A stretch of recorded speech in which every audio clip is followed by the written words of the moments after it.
Hello and welcome to Star Trek at 60, celebrating the 60th anniversary of Star Trek, the franchise. I'm going through all 13 feature films one at a time in order, looking back on them.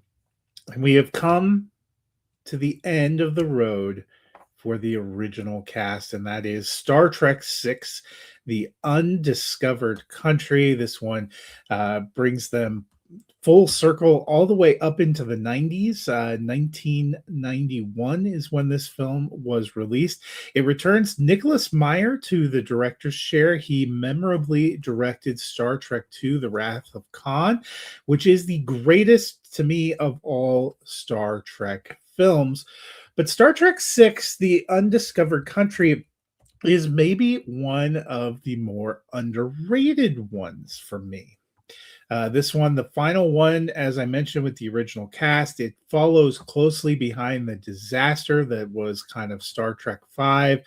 Uh, Star Trek Five with kind of a weak story, a difficult story. This one puts a focus on the Klingons, a little bit more of a straightforward one, a little bit more straightforward action. I like what we get from Kirk and Spock and McCoy here.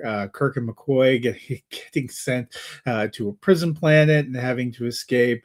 Spock having to work his magic to try to get them free and get them back. We have an interesting role for Kim Cattrall, who plays Lieutenant Valeris, who has a pretty key role in the plot here.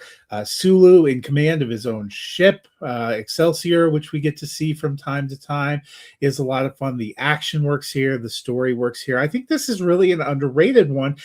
And Star Trek V, The Final Frontier was my number 13 out of 13 ranked. This final outing, a great way for the original cast to go out. I actually have this ranked as number 6 out of 13 among Star Trek films. And if you're counting, that means 3 of the 6 with the original crew are in the top 6 for me. This one narrowly missing kind of top 5 status. And I think that is a pretty good sign. That original group and that original 6 films, there's really only one clunker in the group, and that is kind of the story wise of Star Trek 5, even though I mentioned last week how much I enjoyed certain aspects of it. So Star Trek 6, if you haven't seen it, a great way to cap the run for the original cast. I'll be back next week as we transition from the original cast to the next generation.